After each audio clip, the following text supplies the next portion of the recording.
مکتوب نمبر 28 معاویہ کے خط کے جواب میں جو بقول سید رضی آپ علیہ السلام کا بہترین خط ہے۔ بسم اللہ الرحمن الرحیم۔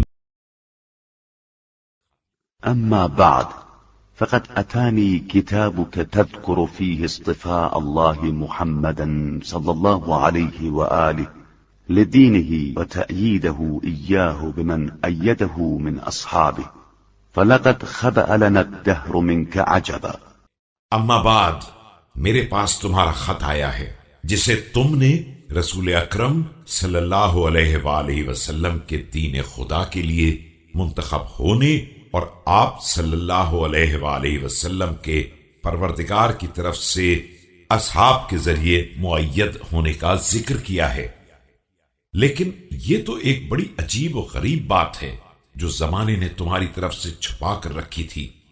اتفقت تخبرنا ببلاء الله تعالى عندنا ونعمته علينا في نبينا، فكنت في ذلك كناقل التمر إلى هجر أو داعي مسدده إلى النضال، کہ تم ہم کو ان احسانات کی اطلاع دے رہے ہو جو پروردگار نے ہمارے ہی ساتھ کیے ہیں، اور اس نعمت کی خبر دے رہے ہو جو ہمارے ہی پیغمبر کو ملی ہے، گویا کہ تم مقام ہجر کی طرف خرمے بھیج رہے ہو یا استاد کو تیر اندازی کی دعوت دے رہے ہو۔ وزعمت أن أفضل الناس في الإسلام فلان وفلان، فذكرت أمرا إن تم اعتزلك كله وإن نقص لم يلحقك ثلمه، وما أنت والفاضل والمفضول والسائس والمسوس۔ اس کے بعد تمہارا خیال ہے کہ فلاں اور فلاں تمام افراد سے بہتر تھے، تو یہ تو ایسی بات ہے کہ اگر صحیح بھی ہو تو اس کا تم سے کوئی تعلق نہیں ہے، اور اگر غلط بھی ہو تو تمہارا کوئی نقصان نہیں ہے۔ تمہارا اس فاضل و مفضول حاکم اور رعایا کے مسئلے سے کیا تعلق ہے؟ وما للطلقاء وأبناء الطلقاء والتمييز بين المهاجرين الأولين وترتيب درجاتهم وتعريف طبقاتهم، هيهات لقد حن قطح ليس منها۔ بھلا آزاد کردہ اور ان کی اولاد کو مہاجرین اولین کے درمیان امتیاز قائم کرنے، ان کے درجات کا تعین کرنے اور ان کے طبقات کے پہچنوانے کا حق کیا ہے؟ یہ تو اس وقت مسلمان بھی نہیں تھے۔ افسوس کہ جوئے کے تیروں کے ساتھ باہر کے تیر بھی آواز نکالنے لگے۔ وطفق يحكم فيها من عليه الحكم لها، ألا تربع أيها الإنسان على ضلعك وتعرف قصور ضرعك وتتأخر حيث أخرك القدر، فما عليك غلبة المغلوب ولا ظفر الظافر۔ اور مسائل میں وہ لوگ بھی فیصلہ کرنے لگے جن کے خلاف خود ہی فیصلہ ہونے والا ہے۔ اے شخص، تو اپنے لنگڑے پن کو دیکھ کر اپنی حد پر ٹھہرتا کیوں نہیں ہے، اور اپنی کوتاہ دستی کو سمجھتا کیوں نہیں ہے، اور جہاں قضاء و قدر نے تجھے رکھ دیا ہے وہیں پیچھے ہٹ کر جاتا کیوں نہیں ہے؟ تجھے کسی مغلوب کی شکست یا غالب کی فتح سے کیا تعلق ہے؟ وإنك لذهاب في التيه رواغ عن الغسل، ألا ترى غير مخبر لك، ولكن بنعمة الله أحدث أن قوما استشهدوا في سبيل الله تعالى من المهاجرين والأنصار ولكل فضل۔ تو ہمیشہ گمراہیوں میں ہاتھ پاؤں مارنے والا اور درمیانی راہ سے انحراف کرنے والا ہے۔ میں تجھے باخبر نہیں کر رہا ہوں بلکہ نعمت خدا کا تذکرہ کر رہا ہوں، ورنہ کیا تجھے نہیں معلوم ہے کہ مہاجرین و انصار کی ایک بڑی جماعت نے راہ خدا میں جانیں دی ہیں اور سب صاحبان فضل ہیں۔ حتى إذا استشهد شهيدنا قيل سيد الشهداء، وخصه رسول الله صلى الله عليه وآله ب70 تكبيرة عند صلاته عليه۔ لیکن جب ہمارا کوئی شہید ہوا ہے تو اسے سید الشہداء کہا گیا ہے، اور رسول اکرم صلی اللہ علیہ وآلہ وسلم نے اس کے جنازے کی نماز میں 70 تکبیریں کہی ہیں۔ أولا ترى أن قوما قطعت أيديهم في سبيل الله ولكل فضل حتى إذا فعل بواحدنا ما فعل بواحدهم قيل الطيار في الجنة وذو الجناحين۔ اسی طرح تجھے معلوم ہے کہ راہ خدا میں بہت سو کے ہاتھ کٹے ہیں اور صاحبان شرف ہیں، لیکن جب ہمارے آدمی کے ہاتھ کاٹے گئے تو اسے جنت میں تیار اور ذوالجناحین بنا دیا گیا۔ ولولا ما نهى الله عنه من تزكية المرء نفسه لذكر ذاكر فضائل جمة تعرفها قلوب المؤمنين ولا تمجها آذان السامعين۔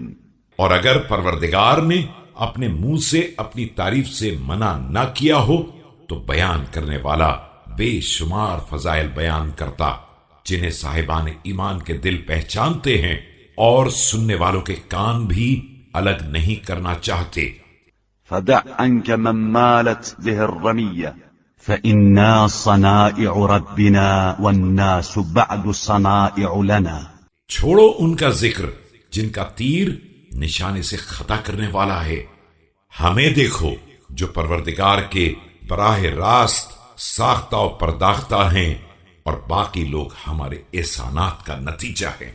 لم يمنعنا قديم عزنا ولا عادي طولنا على قومك أن خلطناكم بأنفسنا فنكحنا وأنكحنا فعل الأكفاء ولستم هناك۔ ہماری قدیمی عزت اور تمہاری قوم پر برتری ہمارے لیے اس امر سے مانے نہیں ہوئی کہ ہم نے تم کو اپنے ساتھ شامل کر لیا تو تم سے رشتے لیے اور تمہیں رشتے دیے جو عام سے برابر کے لوگوں میں کیا جاتا ہے، اور تم ہمارے برابر کے نہیں ہو۔ وأنا يكون ذلك كذلك ومنا النبي ومنكم المكذب ومنا أسد الله ومنكم أسد الأحلاف۔ اور ہو بھی کس طرح سکتے ہو جبکہ ہم میں سے رسول اکرم صلی اللہ علیہ وآلہ وسلم ہیں اور تم میں سے ان کی تکذیب کرنے والا۔ ہم میں اسد اللہ ہیں اور تم میں اسد الاحلاف۔ ومنا سيدا شباب أهل الجنة فمنكم سبية النار ومنا خير نساء العالمين فمنكم حمالة الحطب۔ ہم میں سرداران جوانان جنت ہیں اور تم میں جہنمی لڑکے۔ ہم میں سیدۃ النساء العالمین ہیں اور تم میں حمالۃ الحطب۔ في كثير مما لنا وعليكم فإسلامنا قد سمع وجاهليتنا لا تدفع وكتاب الله يجمع لنا ما شذ عنا وهو قوله سبحانه وتعالى وأولو الأرحام بعضهم أولى ببعض في كتاب الله۔ اور ایسی بے شمار چیزیں ہیں جو ہمارے حق میں ہیں اور تمہارے خلاف۔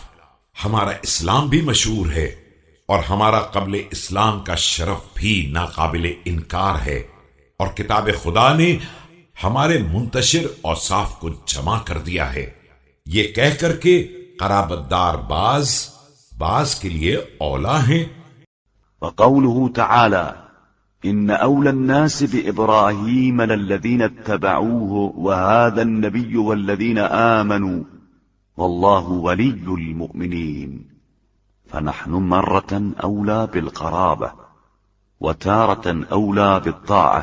اور یہ کہہ کر کہ یقیناً ابراہیم علیہ السلام سے قریب تر ان کے پیرو ہیں، اور پھر یہ پیغمبر اور صاحبان ایمان ہیں، اور اللہ صاحبان ایمان کا سرپرست ہے، یعنی ہم قرابت کے اعتبار سے بھی اولا ہیں اور اطاعت و اتباع کے اعتبار سے بھی۔ ولما احتج المهاجرون على الأنصار يوم السقيفة برسول الله صلى الله عليه وآله فلجوا عليهم فإن يكن الفلج به فالحق لنا دونكم۔ اس کے بعد جب مہاجرین نے انصار کے خلاف روز ثقیفہ قرابت پیغمبر سے استدلال کیا اور کامیاب بھی ہو گئے، تو اگر کامیابی کا راز یہی ہے تو حق ہمارے ساتھ ہے نہ کہ تمہارے ساتھ۔ فإن يكن بغيره فالأنصار على دعواهم، وزعمت أني لكل الخلفاء حسدت وعلى كلهم بغيت، فإن يكن ذلك كذلك فليس الجناية عليك فيكون العذر إليك. اگر کوئی اور دلیل ہے تو انصار کا دعویٰ باقی ہے. تمہارا خیال ہے کہ میں تمام خلفاء سے حسد رکھتا ہوں اور میں نے سب کے خلاف بغاوت کی ہے، تو اگر یہ صحیح بھی ہے تو اس کا ظلم تم پر نہیں ہے کہ تم سے معذرت کی جائے.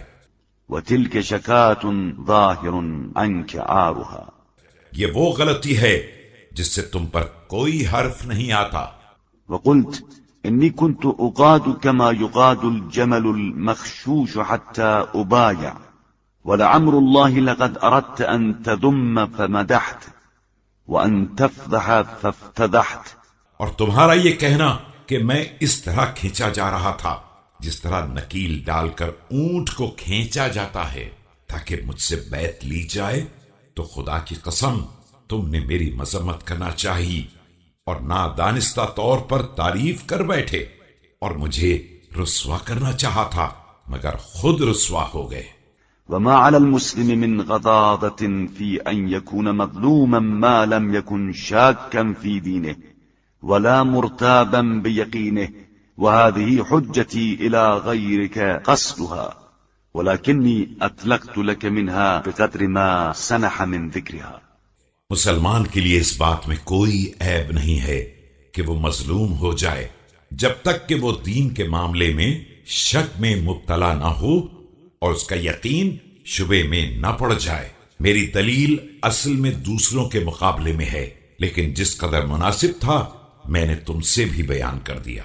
ثم ذكرت ما كان من أمري وأمر عثمان، فلك أن تجاب عن هذه لرحمك منه، فأينا كان أعدى له وأهدى إلى مقاتله، أمن بذل له نصرته فاستغعده واستكفه. اس کے بعد تم نے میرے اور عثمان کے معاملے کا ذکر کیا ہے، تو اس میں تمہارا حق ہے کہ تمہیں جواب دیا جائے، اس لیے کہ تم ان کے قرابت دار ہو. لیکن یہ سچ سچ بتاؤ کہ ہم دونوں میں ان کا زیادہ دشمن کون تھا اور کس نے ان کے قتل کا سامان فراہم کیا تھا؟ اس نے جس نے نصرت کی پیشکش کی اور اسے بٹھا دیا گیا اور روک دیا گیا. أمن استنصره فتراخى عنه وبث المنون إليه حتى أتى قدره عليه، كلا والله لقد يعلم الله المعوقين منكم والقائلين لإخوانهم حلم إلينا ولا يأتون البأس إلا قليلا. یا اس نے جس سے نصرت کا مطالبہ کیا گیا اور اس نے سستی برتی اور موت کا رخ ان کی طرف موڑ دیا یہاں تک کہ قضاء و قدر نے اپنا کام پورا کر دیا. خدا کی قسم میں ہرگز اس کا مجرم نہیں ہوں، اور اللہ ان لوگوں کو بھی جانتا ہے جو روکنے والے تھے اور اپنے بھائیوں سے کہہ رہے تھے کہ ہماری طرف چلے آؤ، اور جنگ میں بہت کم حصہ لینے والے تھے. وما كنت لأعتذر من أني كنت أنقم عليه أحداثا، فإن كان الذنب إليه إرشادي وهدايتي له فرب ملوم لا ذنب له. میں اس بات کی معذرت نہیں کر سکتا کہ میں ان کی بدعتوں پر برابر اعتراض کر رہا تھا کہ اگر یہ ارشاد اور ہدایت بھی کوئی گناہ تھا تو بہت سے ایسے لوگ ہوتے ہیں جن کی بے گناہ بھی ملامت کی جاتی ہے. وقد يستفيد الظنة المتنصح، اور کبھی کبھی واقعی نصیحت کرنے والے بھی بدنام ہو جاتے ہیں. وما أردت إلا الإصلاح ما استطعت وما توفيقي إلا بالله عليه توكلت وإليه أنيب. وذكرت أنه ليس لي ولأصحابي عندك إلا السيف. میں نے اپنے امکان بھر اصلاح کی کوشش کی اور میری توفیق صرف اللہ کے سہارے ہے، اسی پر میرا بھروسہ ہے اور اسی کی طرف میری توجہ ہے. تم نے یہ بھی ذکر کیا ہے کہ تمہارے پاس میرے اور میرے اصحاب کے لیے تلوار کے علاوہ کچھ نہیں ہے. فلقد أضحكت بعد استعبار متى ألفيت بني عبد المطلب عن الأعداء ناكلين وبالسيف مخوفين. تو یہ کہہ کر تم نے روتے کو ہنسا دیا ہے. بھلا تم نے اولاد عبد المطلب کو کب دشمنوں سے پیچھے ہٹتے یا تلوار سے خوف زدہ ہوتے دیکھا ہے؟ فلبث قليلا يلحق الهيجاء حمل. ذرا ٹھہر جاؤ کہ حمل میدان جنگ تک پہنچ جائے. فسيطلبك من تطلب ويقرب منك ما تستبعد.